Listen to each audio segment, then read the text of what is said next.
What's up, y'all, and welcome back to Found Bytes, a game review series. My name is Brian, and I'll be your host. If you don't know about us, we're all about testing out and finding small, high-quality video games. This is a podcast that aims to respect your time and money as a gamer and a consumer by sifting through storefronts and sales to find the gems that may be worth your precious resources.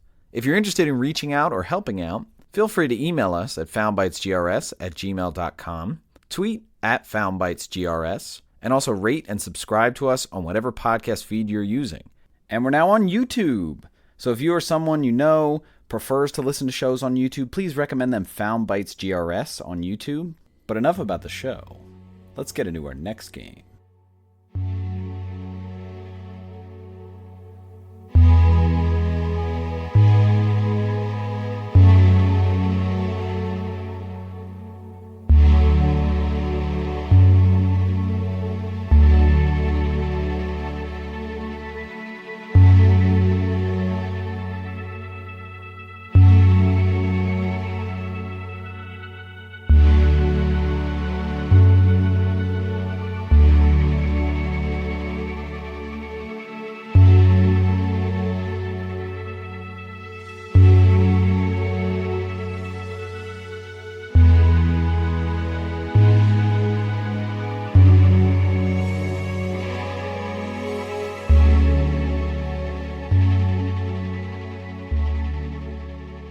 Norco is the game for this week's episode.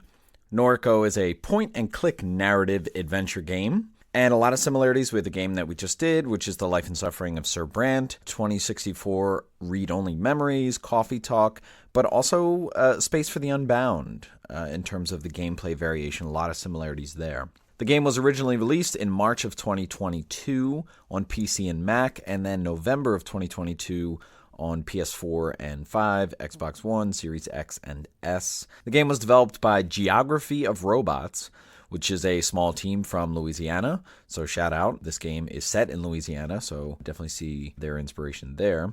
The game was published by Raw Fury, and we know them because they published Dandara, which is an awesome game, one of our first episodes, and it was signed on to Raw Fury in 2020, and apparently there is talk of it being a trilogy, so maybe 2 more games coming out. There is a Steam Special Edition that was released alongside the game, and a lot of these games do special editions on Steam with the soundtrack, but this had the soundtrack and a digital art book. The game also had a vinyl release of the original soundtrack through Sacred Bones Records, and this was released in September of 2022. And there's a couple different versions of the print. There's one that's like a blue and green Gulf Coast version. There's like a red LP print, black vinyl as well. And these are all 2 LPs. For our PlayStation listeners, this game does have a Platinum trophy. Pretty sure it would require multiple playthroughs because I think some of the trophies are like choose one of 2 options. And there are also missables as you go along. So if you miss something, you'll probably have to do multiple playthroughs to get that Platinum trophy.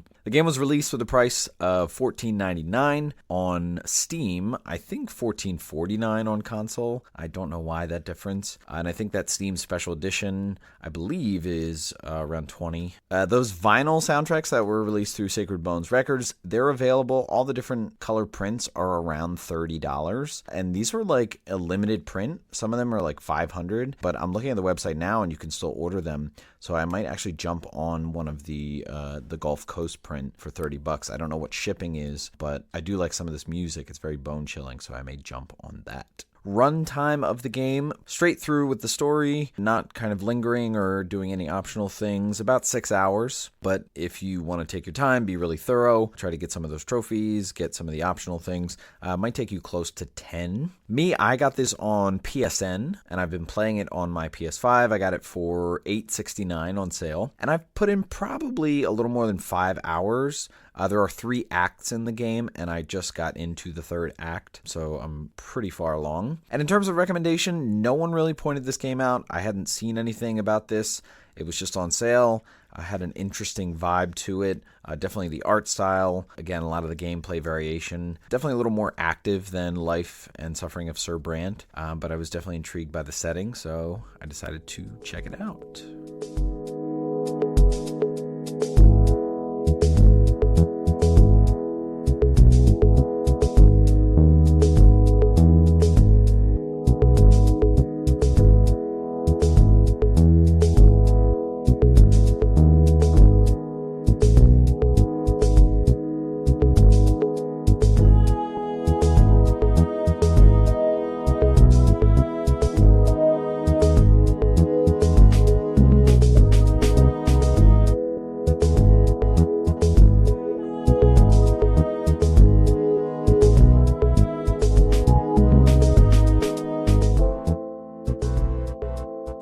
talk gameplay for Norco. So let's go through some of the basics. So it is a point and click. So I think ideally this would work with a mouse and keyboard. So if you're playing on Steam, I think you might be right at home here. Although if you are playing on console, you can move the mouse with your joystick, but you can also cycle through the options that are available to you with the D-pad. Depending on the screen, though, it might be going right and left. Is the right way to cycle through, or sometimes up and down. It's never consistent, I will say, so I kind of go back and forth between trying to cycle through to see which direction works, and if I get frustrated, I just scroll the mouse around. A lot of what you're going to see are these first-person scenes, and this is very reminiscent of 2064 read-only memories. And in these scenes, you're just looking at like a location landscape. It might be like someone's backyard, or it might be a living room, and it's just you're in a first-person view, and it's like kind of a picturesque landscape. You can't really move the camera. It's just like whatever's in the frame. And you're going to be seeking and finding interactions. And so if you're using that mouse, you can just kind of glaze over everything that you think might be something to interact with, or you can, again, cycle through with the D-pad. I would imagine something similar if you want to use a keyboard. A lot of what you're going to be doing is reading scenarios and reading dialogue. With both of these, you're going to be reading a bit. There'll be a screen that pops up on the right, and you'll be going through the scenarios, and then you'll have options. And if it's a scenario, like kind of like a D&D Crossroads, it's like choose this option, whatever. Or if it's dialogue, it's different dialogue options, and then you'll see the different responses, and you'll choose. Something else you can do is travel between locations. You'll be able to look at local locations that are kind of adjacent to where you are, and there'll be a mini map at the bottom right corner, and you can kind of pick one of the locations that's displayed on that mini map, or you can go to the overworld map, and if it's available, you can travel to another location on the overworld map. For the most part, when you're in an act or a chapter or whatever, it's pretty unrestricted. It'll just be whatever is available. It's very rare that you won't be able to look at the overworld map at any point, but there are some story moments where that is restricted, or like you can't travel out of here. You have to like go through the local locations, whether it's room to room, to get back to where the overworld map is available. And then there'll be different variations in gameplay. There'll be some mini games. There'll be some format changes. Again, very similar to Space for the Unbound. I really like that. That's a nice welcome, especially with a reading heavy kind of point and click game like this. Let's talk progression. So this game is pretty much linear. There are some kind of optional things that you can do, whether it's like different options in the dialogue and it unlocking things or whatever, but pretty much you're just kind of finding out things in the story, and then when the path to progress kind of opens up, you just kind of go there, and it progresses in these chapters or these acts. So like I said, there are 3 acts, and in these different acts, you might have situations where you're swapping characters, almost like in a Final Fantasy game, like, okay, we're in this party over here, and then like this story pauses, and then we jump to the other side. It's really restricted by time, because you are kind of going in the present and then in the past to kind of look at things that you're investigating in the present and like what actually happened. So it's like a back and forth between past and present. And then each time you swap, it'll be like a specific group of characters or one character when you go back and forth. But while you're in these chapters, these acts, like I said with the locations, you're kind of in like this sandbox or pool of locations, and you can go back and forth at your leisure. And so really what you're looking for is information, or you're looking to unlock different locations. And really it's just a matter of you exhausting everything that you see, whether it's dialogue options, whether it's scenario options. And a lot of the game is really just figuring out where you haven't gone, going there, investigating, and finding out that you unlock something else and kind of keep digging. Exploration in this game, so like I said, you are looking at these scenes, scenarios, almost like a first-person view of the scene. So when you're at a location, it's just a single screen, it's not moving, and you're looking around with the mouse to discover any possible interactions that are there. And when you find them, there are a couple different things that you can do, and you'll see these different icons as they pop up. The main types that you can do are you can look at something, and then you'll get a little dialogue blurb about what you're looking at. You can interact with it physically, you can talk to it if it's a person, or you can walk over to it. And a lot of times that'll be how you like go to another location. Like on the screen, it'll be like, oh, here to the backyard or something like that. Like I said, you'll be able to look at the mini local map in the bottom right corner, or the overworld map in the top right corner. You'll have an inventory. I've never really had more than 2 or 3 things. When you have something in your inventory, there'll be a tab in the top right, and you can click click it, and then it'll kind of open up lesser tabs for all the things that you have. And when you want to use something in your inventory, you have to grab it with the mouse and drag it over to whether it's like a person or a particular thing that you're trying to have the object interact with. That really only happens a couple times, but you do start to anticipate it. Once you get something in your inventory, you're going to have to drag it over to interact with something. But like I said, a lot of what you're going to do is read situations, and these can be scenarios. When you're going through these scenarios, you're presented with options. Sometimes these are going to be choice-based, especially in the beginning, but other times it's going to be like exhausting different lines of dialogue. So once you choose a line of dialogue, you might exhaust through it, and then it'll re-present the three options or the two options you had before with the one that you already chose kind of grayed out. But if it's something that is choice-based, it won't represent the options again, which is interesting because it's not really clear when it's a choice and when it's a dialogue. I will say in the beginning, there tend to be a lot of choices that you can't go back from. A lot of it is having to do with you and your backstory. So you are kind of putting in some personal input, which is interesting, but the game doesn't telegraph when you're making a choice versus when you're just exhausting dialogue or different options of interacting with something. So there are or may be consequences to the choices that you make. I don't know really. I haven't seen them. I think they're very subtle with how the story progresses, especially in the beginning as you choose character traits about yourself. You will arrive at some situations that have multiple answers or resolutions for how to solve them. And a lot of that is related to you unlocking things. And so you can unlock things by exhausting dialogue with people and learning information, or you can unlock things by getting items in your inventory and being able to use or interact them with certain characters. And what I really like, especially about dialogue, is the options for what to talk about or what to do pretty much remain available. So if you didn't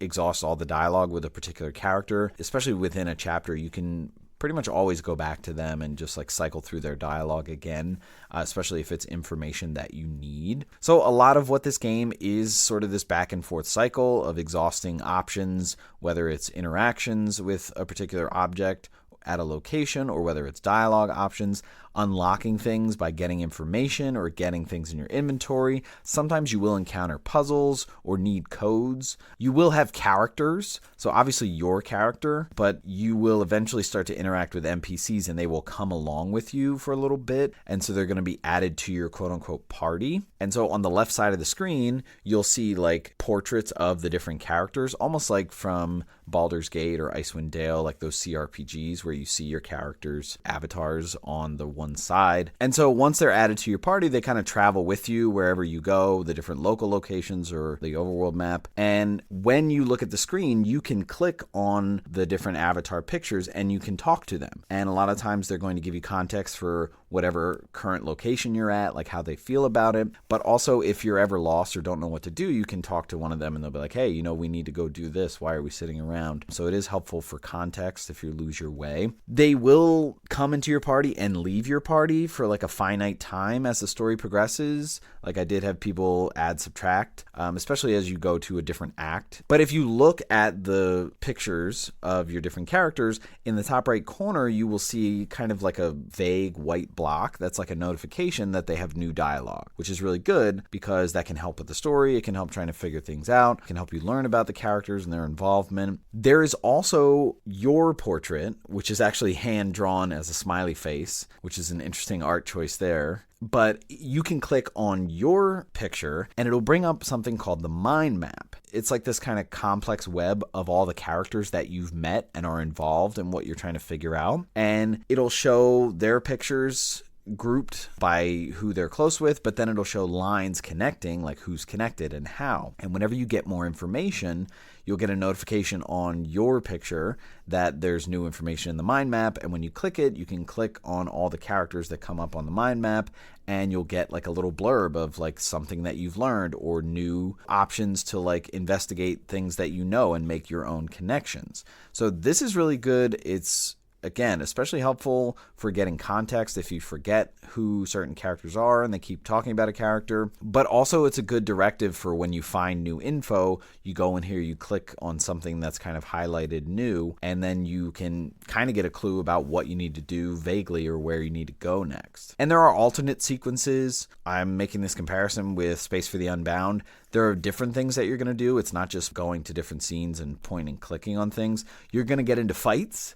And these are really cool because they involve mini games. I wasn't expecting this. Very cool. You'll have these different scenarios where you're kind of doing tank controls for an object and you're navigating something. So definitely switching things up. You'll have apps on your phone that you can interact with and do different things. And so much like A Space for the Unbound, really a big fan of the pacing here and the variation, switching things up. It goes for a little while where you're doing a lot of reading and investigating and trying to solve things, but then all of a sudden it'll switch up and throw you something different. In terms of accessibility, at the beginning of the game you have difficulty options. I chose the normal one. The easy one kind of gives you more hints. Advanced one I kind of steered away from. I don't know what would be more complicated. Maybe some of the mini games or things like that, or maybe things are timed. I don't know, but there are 3 difficulty options. Saving in this game, there is an autosave. Anytime you get to a new location, it'll autosave, but then you have 3 slots for manual saves.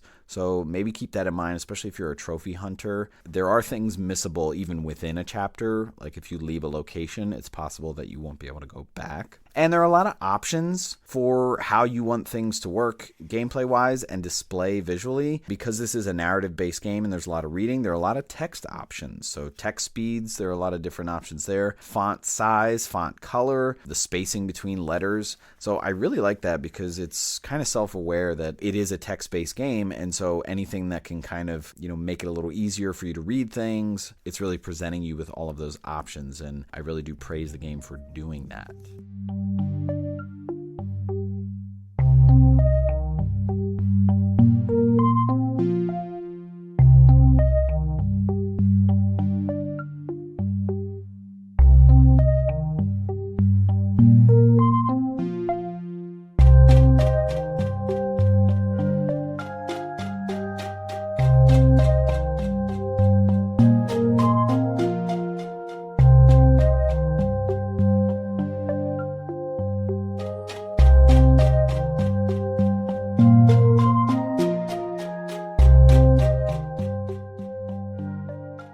Let's talk about the vibe of Norco. So let's start with visuals. I will say just wow, striking visually. The game is pixelated, but it's blurry. It's very interesting. It reminds me a lot of the cutscenes in Lamentum. When you see a character, they come up close, or when you see a cutscene in this game, it's very similar. Very drab colors. Green, brown, a little bit of blue. Faces of NPCs. Really harrowing. I think some of them are hand-drawn in the character portraits, but a lot of times characters will come onto the screen and look right at you, their face is right in the camera. It's whoa, this kind of looks soulless, or the eyes and the way that they look at you, and even as they're sitting on the screen, they're kind of fidgeting, and it's very unsettling. And the environments, I feel like they're not as pixelated. They're more clean and profound, especially buildings, a lot of details there, some houses and shacks. The sunsets, there's a lot of dusk. You're seeing scenes in dusk a lot. Really colorful and really striking, possibly because of environmental pollution, which definitely comes into the story. In terms of audio, background music, very eerie at times, very somber, unsettling. Kind of goes back and forth between being chilling and then at times some interesting techno vibes. I really do like the music. It really sets the sort of uneasy tone of the game. In terms of sound effects, when you grab certain objects, they might make sounds. But what's interesting is whenever anyone talks, you get kind of just this vague mumbling, and it kind of adds to this harrowing feeling when you're watching some of these pixelated NPCs right in your face talking.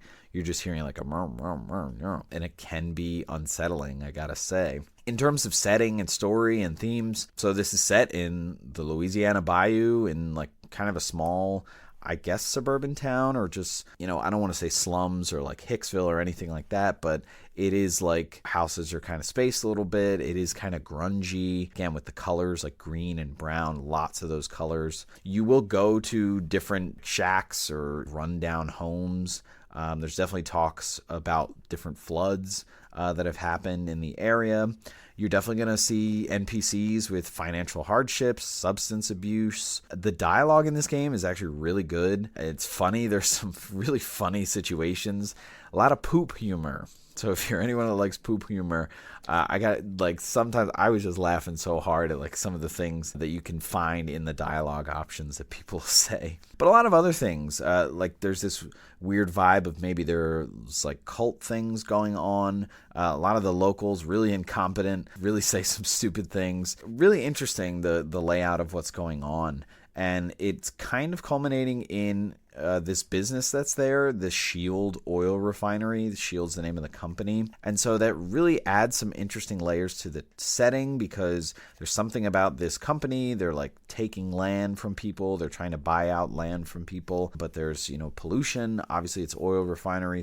And that can be affecting the environment. It could be infecting sort of the local individuals. There's a lot of people that have cancer in the area. So I'm not sure how closely they're related. The story is centered around your character's mom, which is interesting because when you go on your mind map, she's in the center. But when you start the game, you realize that she died, and she died from cancer, but you figure out that she was investigating something, and there's like some conspiracy vibes and things that you feel like you need to uncover. There are also a lot of supernatural elements in this game, almost like Lovecraftian. A couple things just really had my jaw hit the floor that I was not expecting. But also there's like a futuristic vibe. The game does not detail what year it is, but you have like an android robot living at your home or living at your mom's home, and they're like a companion, and they have, visually a strange face. It's almost like looking at the robot from the reboot of Lost in Space. It's like a face of stars. And there is a lot of detail about different floods that have happened, like you're reading journals and they're talking about different floods, but I don't know if anything references Katrina. It's very interesting time-wise because there's like, it's rooted in reality and in these slums, and there are people that are doing things that would be done in any time post 60s, I guess. There's nothing about the way people dress that's particularly striking, but you don't know if it's like 2005 or like 2035 or 2335. You don't really know. But everything going along with conspiracy, investigation, robots, can be a mashup of any kind of influences like X-Files, Westworld, even like a little bit of Aaron Brockovich, with environmental things going on. A lot of interesting mashups with the story, and I really dug it.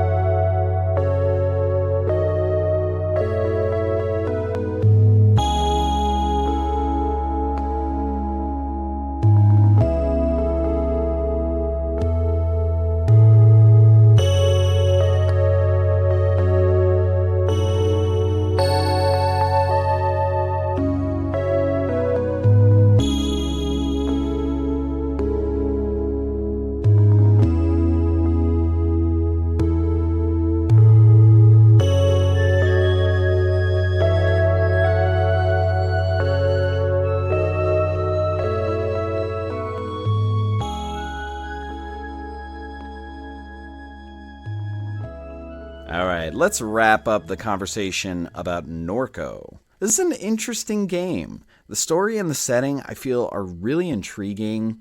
It's a unique mashup of, timeness, not knowing what time it is or what year it is, but you've got the bayou, like lower socioeconomic status with a lot of the characters that you come into contact with, some conspiracy stuff, sci-fi future. So it's just such a strange mashup, and it's really intriguing how things are uncovered and how the story progresses. The game is heavy reading. It's a point-and-click narrative game, but again, I really think there's some good gameplay variation, a lot of things that are thrown in, not just narratively, but gameplay-wise, switching it up, really pulling a lot from Space for the Unbound. There's some optional stuff. Again, if you're trophy hunting, you're definitely going to have to do multiple playthroughs, but finding different items in your inventory and that unlocking different trophies, but also different dialogue options or things like that, there are additional things to hunt for in this game, which is nice. In terms of value, I think $15 is really a good price for this game. So if it's ever on sale, I think that's a solid deal. If it's on sale for under $10, I think that is pretty much a steal, I would say, under $10 on sale. Again, I got it for $8.69 on sale. So really nice deal there, and I'm really happy with the value there. Again, complex story and characters, plenty of crazy what the hell is going on moments. This game has a lot of depth, and I think that really makes it worth your time. And so I highly recommend it.